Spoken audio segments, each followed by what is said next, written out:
it's Naughty Knots here, also known as Nefer TiTi. Make sure you guys go ahead and subscribe to my channel. Turn on that notification bell, and if you like this video, like it. If you don't like it, go ahead and thumbs it down, whatever, you know, just go ahead and rank it in some kind of fashion so YouTube can know.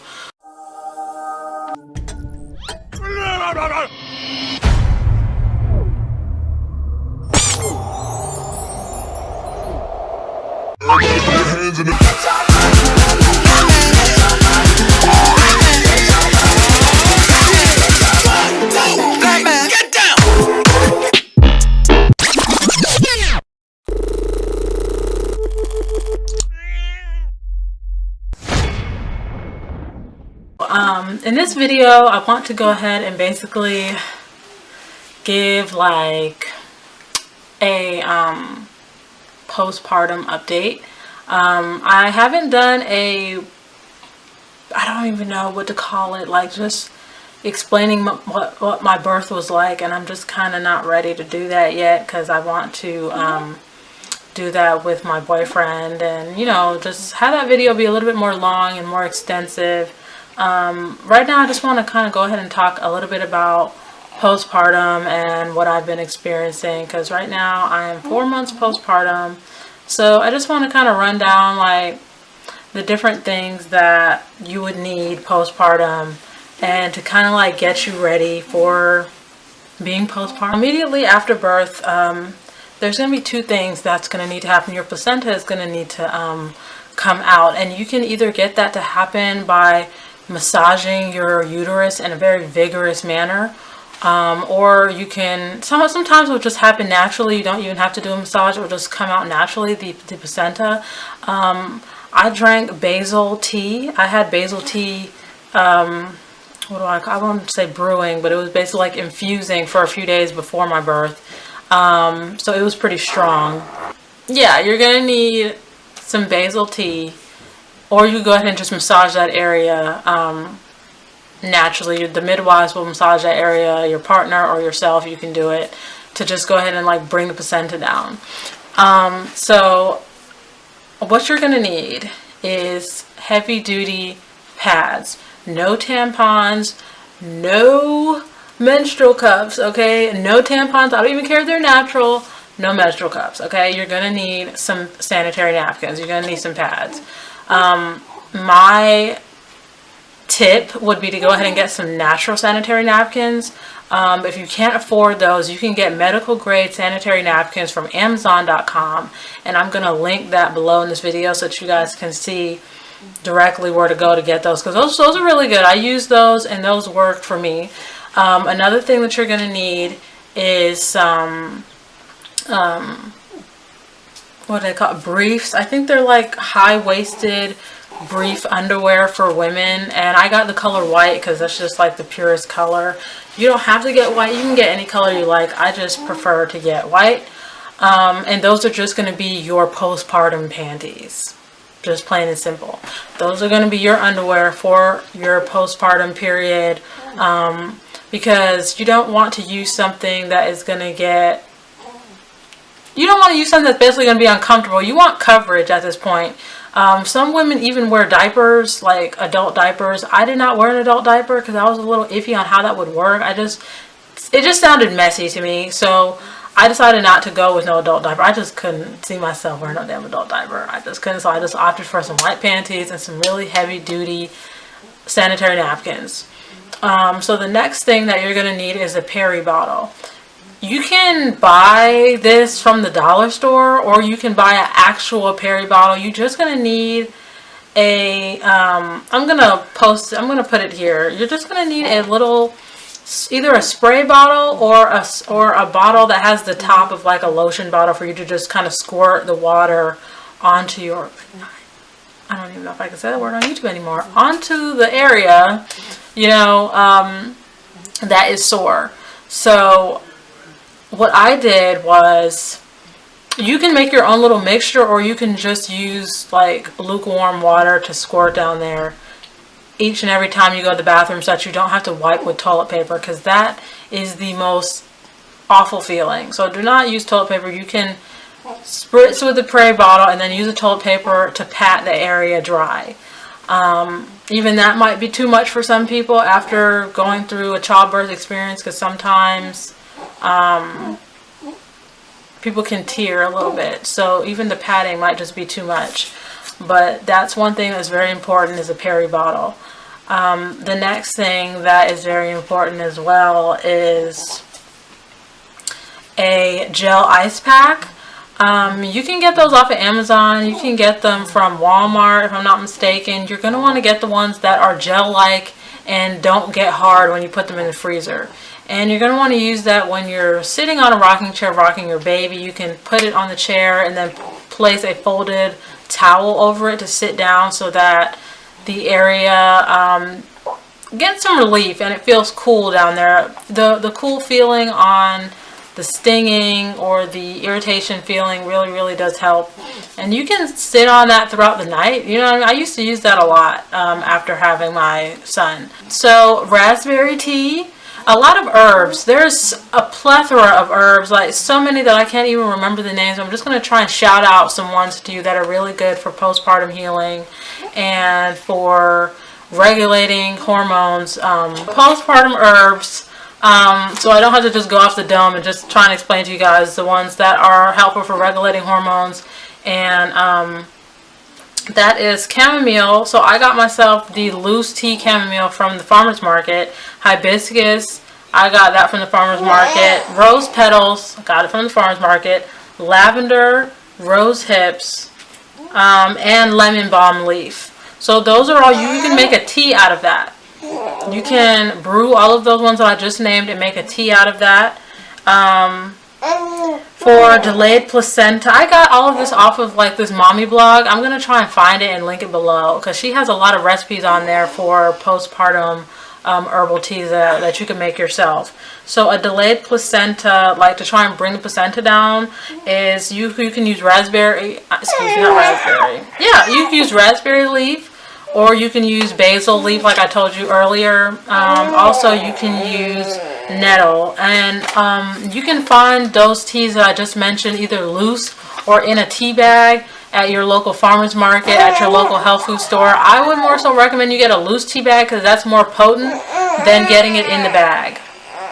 So, yeah. So, now that we've gotten that part, well, that's not really out of the way. So, the sitz bath, I'm going to link below the sitz bath that I bought. I bought one from this company that sells on Amazon, and that sitz bath was amazing. It was a postpartum sitz bath. It had tons of herbs in it. It had coconut oil. It was just the bomb, and it lasted me a while. I got like 3 uses out of it.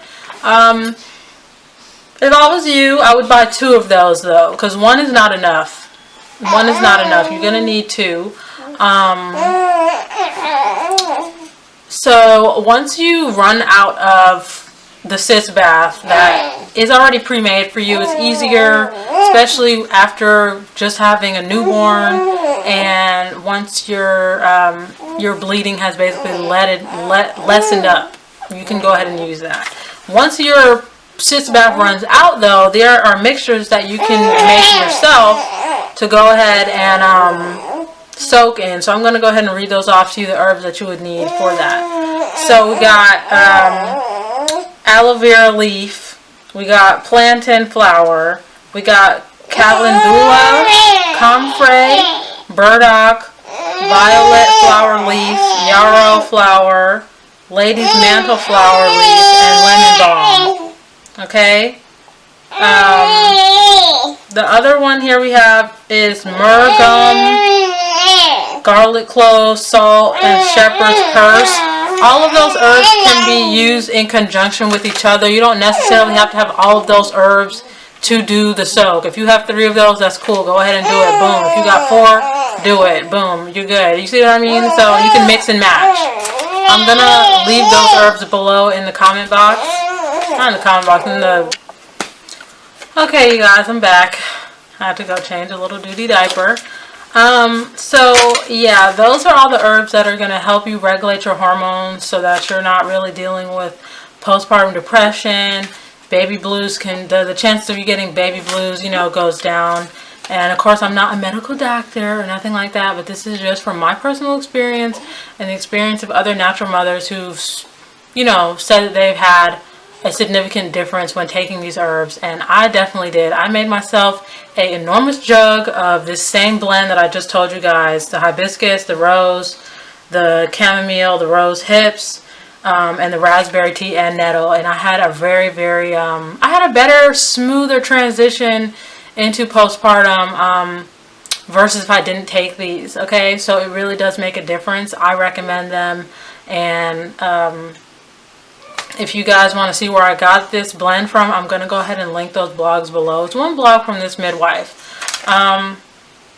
So let's move on to soaks. So basically a sitz bath essentially is a mixture of different herbs in either a special bowl that is specially formulated to, like, especially designed to kind of like sit on top of your toilet, and for you to sit there and kind of like squirt the water into the area of which we're talking about. Or you can get into your tub, fill it like halfway with some water, and then add your sitz bath to it. So the benefits of that is healing the perineum, soothing the perineum, and basically taking away that stinging feeling. It just helps to relax the muscles, and also from what I read, it helps the skin of the baby as well, because you can do the sitz bath with the baby, but of course this would have to be after his cord has fallen off, and not when his cord is still in its healing stages of being attached to the stomach. Okay, so moving away from the sitz bath and the soaks, which those are very important. You need to do those.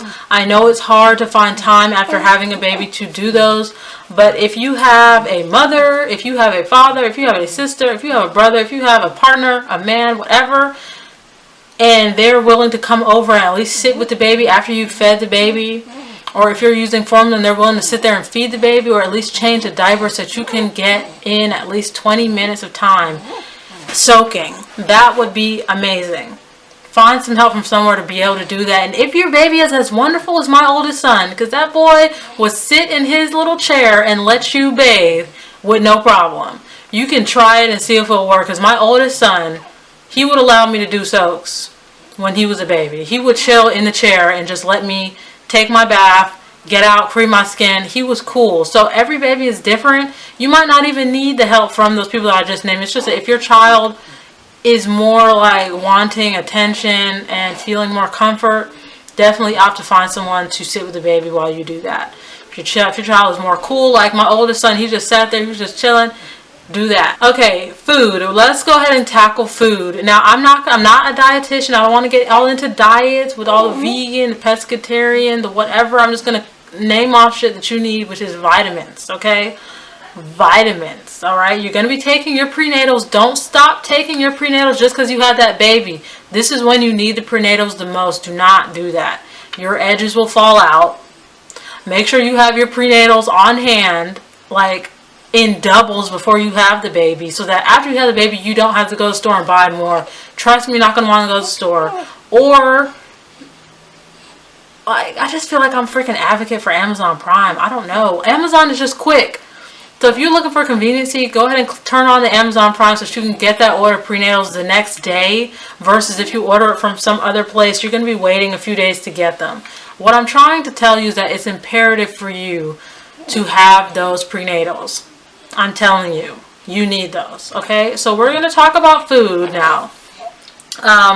You're going to want to make sure, I was watching this video of this lady talking about little like Korean postpartum secrets. She said to make seaweed soup. Okay, you can make the seaweed soup vegan, or you can put some meat in it, because she put meat in hers. I did not put any meat in mine. It was disgusting, but I drank it. Okay, I did not drink it every single day. You're supposed to drink it every single day. It just really tasted bad. But if you're somebody who can get over the taste, or if you yourself know how to like spruce up seaweed and make it taste good, then by all means go ahead and do that. I did not have any time to sit there with that stuff and try and make it like if it was ramen. I was tired, and I had my mom coming over to make me food. So I pretty much kind of like made mine like a tea. My fiance just opted to kind of make it for me like if it was a tea. But it doesn't taste good, but it's very, very healthy for you. It has a plethora of healthy healing vitamins in it to help you heal from postpartum quicker, to help regenerate the body. So that is one thing you can do. You can have seaweed soup. The next thing is getting in a good amount of protein and having a balanced diet. That means your protein, be it is chicken, be it fish, be it seitan, whatever your protein of choice is, or even beans. Make sure you have your protein, make sure you have your grains, and make sure you have your vegetables. Whatever type of vegetables you like, raw preferred, to really be able to soak in those nutrients. You're going to want to make sure that you're eating good every day, okay? Especially if you're breastfeeding. You have to eat. You want to make sure that you're eating good every day. The next thing after food is water. Making sure that you're drinking enough water, because if you're breastfeeding, I mean, anybody needs to drink enough water. It's just that it's highly imperative for breastfeeding moms to make sure that they get in their water intake, you know? Here. No? What do you want to do? You just want to look? I don't know what this boy's doing. So yeah, water is very important. Make sure you drink. I'm gonna put it here because I don't remember exactly how much water you're supposed to drink. But I know right now I'm drinking my portion size of water because of my weight. So I basically figured out how much water I'm supposed to drink because of how much I weigh. So it's like a calculation you have to do. I think I'm supposed to drink like 50 ounces of water a day. 50 ounces, so I think it's 60 ounces. So right now I'm making about 50. I'm just averaging, okay? I'm doing rounding. So I do drink like 24 ounces, 24 ounce cups a day. That's about as much as I try and intake. So yeah, water is very important. The next thing that I want to talk to you guys about is your placenta. Now, this might sound kind of weird, but I'm okay with sounding weird. I look weird, whatever, weirdo over here, whatever. Okay, I don't care. Placenta. It's very important that if you're birthing in a hospital or if you're birthing at home, make sure you ask those people at that hospital for your placenta. Let them know before, let them know after. You don't want any kind of misunderstanding. If you can't let them know because you're going to be in pain, you're going to be in labor, tell your partner, tell your coach, tell whoever is going to be there as your support system that you want that placenta, okay?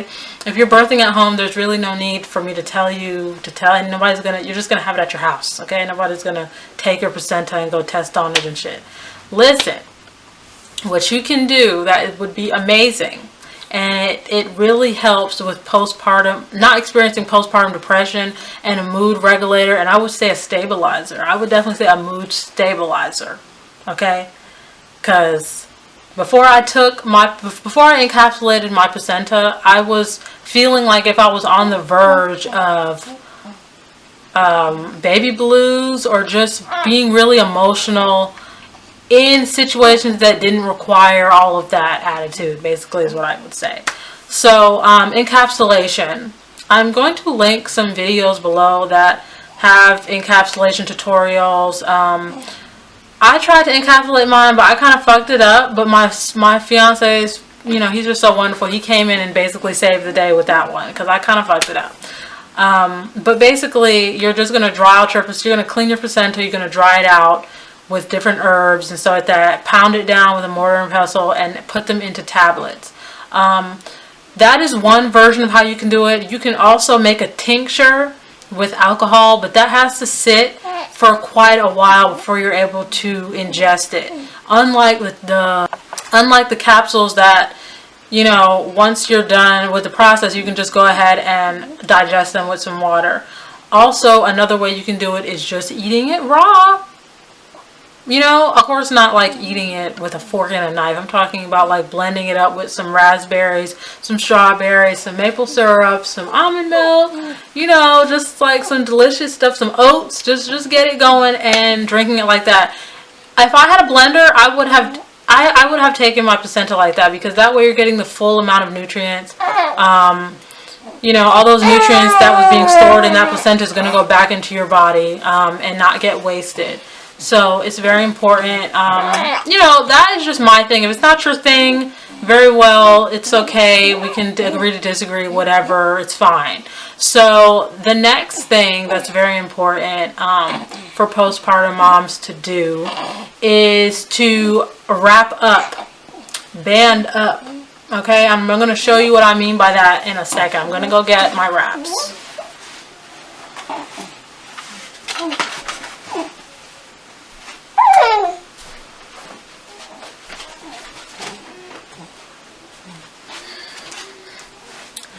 Okay, so I have two on hand that I don't actually have to go too far to get and show them to you. This is my medical grade, what is it, Everyday Medical stomach bind, and it has this detachable hernia, like, I don't know what to call it, but it basically pushes in your hernia, or it has like a little, I don't know if you can see, it has a little hump here. If you have a hernia, it helps to push it in. If you don't have one, you can just take that off and just use the band. And this is how big the band is. I got a size small. I had got this before I was pregnant. And it basically secures with Velcro. Hey! Hey! Hey! Hey! What's going on? And it secures with Velcro, and this is what it looks like, okay? And this is very good. So listen, if you don't have a hernia, then you can go ahead and opt out of that. Okay? I'm saying that this is good for people who are postpartum and have hernias, because I'm one of those people. I had a hernia before getting pregnant, so this is good to kind of keep everything together and also bring my uterus together. Okay, you want to make some noise too. Yes, you do. You want to be in my arms. All right. Okay, he just wants to be held. Okay, so that is the band for if you have like a hernia, or if you just kind of want something more comfortable and seamless under clothes. It's more seamless under clothes. What? Now the next one that I'm about to show you, I bought from Wisteria. I forgot the name on Etsy, but I know it has the name Wisteria in it. I'm going to link it down below so you guys can go ahead and purchase. I don't know anyone else who sells these. This is the lady who has like the bomb.com what is it called? I'm going to say mukbang. The Bangkok belly bind wrap. So this is mine right here. And it's extremely long. And basically you wrap yourself up in this. And it keeps your hips together. It keeps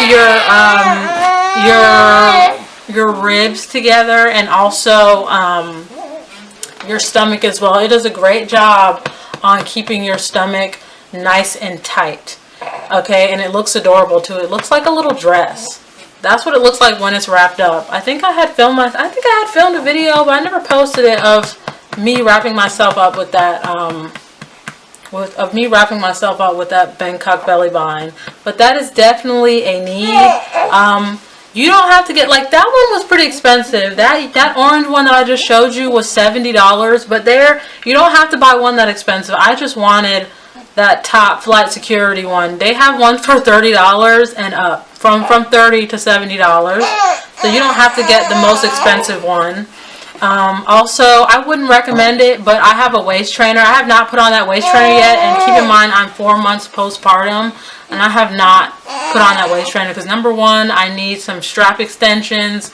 Number two, I'm not ready for that kind of restriction right now because I still kind of want to be free and be able to move around and flow and stuff like that. It's very important to band yourself up after having your baby. Even if it's the same night after you have your baby, band yourself up. You want the best chance of your stomach becoming flat and your uterus. It helps your uterus go back to normal, especially if you don't plan on breastfeeding, because breastfeeding helps the uterus contract and go back to the size that it normally was. If you're not breastfeeding, then you definitely need extra help. You need to be the one taking all of those herbs. You need to be the one focusing on banding constantly 24 hours a day.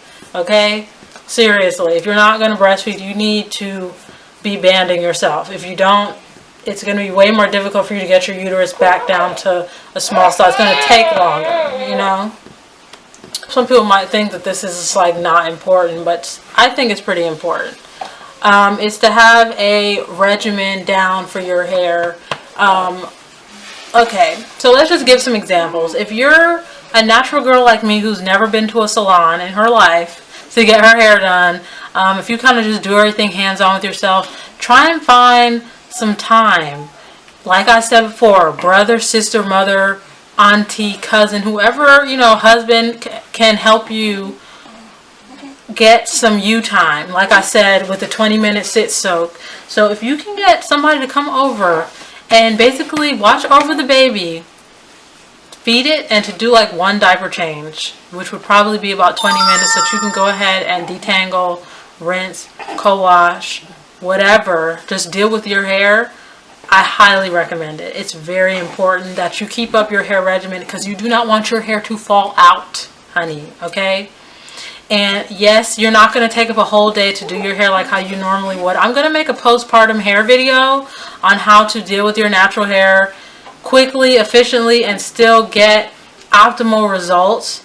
But that video is going to be posted on my Beauty by Naughty channel.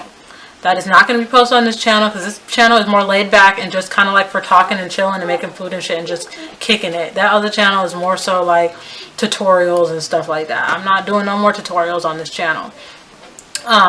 But basically, it's very, very important that you take care of your hair. Whether you're going to do it yourself, you do not trust yourself to do it yourself, go to a trusted hairstylist who can take care of your hair for you at least twice a month or something like that. If you know, it's very important. Or go to your sister who knows how to wash hair. You just need someone who can help you with your hair, okay? Because you do not want to end up having to cut off all your hair at the end of this whole thing is said and done with your baby. That is not cool. You don't want that, all right? Unless you're already planning on getting a haircut, then it's cool. Breast pads, if you're experiencing leaky breasts, if you plan on breastfeeding, you might think that you can opt out just to not get it, and maybe you can just do without it. But it's very important to get breast pads, because in the nighttime, or in the daytime, I really don't need breast pads. You know what I mean? My son actually sleeps through the night, so my breasts usually leak very late in the night while I'm resting. So in order to not wake up in a pool of milk or just be very uncomfortable with a wet shirt, it's very good to wear a bra and breast pads. But what I want to say, I wish I could find that bra. I don't know where that bra is. I must have lost it. I don't know how the hell you lose a bra. Look, I don't know where. We're talking about breast pads, but I want to move away from talking about that and kind of come back now and talk about bras. This is very important to me. Very, very important to me. I have two amazing bras that I bought from Ross. And before going to Ross, I was looking for some extreme coverage bras, because my breasts are big, but they're not like D's or nothing like that. But they are plump, you know what I'm saying? And they've gotten bigger since being pregnant and since having my son and since I'm breastfeeding. And I needed coverage, because I'm like, I do not want saggy boobs. Don't want saggy boobs, bro. You do not want that. So you need to be wearing a full coverage bra during your pregnancy and after your pregnancy, okay? Very important. I feel like I was cutting it pretty close, because it took me a very long time to get a full coverage bra. And I was feeling really bad about that, because I did not want my breasts to be saggy. So I bought a bra from Champion, from Ross, and that's the one that I'm wearing right now. I know you guys can't see, but basically this bra is like extremely like heavy duty. Like, it really pushes them up in a good way. It pushes them up amazingly. I have another one, but I don't know where it is. I took it off, and I don't know what the hell I did with it. Like, I've never lost it. I don't know. I've just been losing stuff. I lost my phone for 2 days in this house. Just found it today. We're nearing to the end of this video, and there's a few more things that I want to mention. If you have sciatica pain, like how I do, you're definitely going to want to invest in a body pillow, okay? Because it's hard for me to close my legs you're going to want to invest in a yoga ball. One of the large yoga balls that you can sit on and kind of like, you know, move around your hips and stuff like that. Another thing for the mom that's on the go and ripping and running, I got to get myself one, but I highly recommend getting a sciatic pain leg brace for your thigh and for your butt. That is very, very important, because if you're going to be running, ripping around the house after a few months going, because I've been going non-stop, man. I've been really trying to get a hold of this house and keep everything together. And when I go to the grocery store, I don't ride in the scooty cart anymore because I have my baby now, and I don't really want to ride in the scooty cart with him strapped on me. I don't know. Like, I'm really paranoid, so... Hey! Just playing with his little toys. You know, so... Definitely get a leg brace if you're experiencing sciatic nerve pain. If you're not, so like I said before, if you don't, bless you, okay? So we're at the end of this video now, and I just want to say thank you so much for staying until the end. If you stayed until the end, you got some really good information about postpartum care and what you're going to need for your body. You know, just to stay optimal. And these are all the bare necessities. I'm not mentioning no bullshit that is just like not a need. Everything I mentioned here was your bare necessities, okay? So, if you guys feel like I left anything out, please go ahead and comment that below and tell me. Other than that, have a blessed day. Love you guys. Make sure you like and subscribe and turn on that notification bell so you guys can be abreast of all my new videos. I love you, okay? Peace.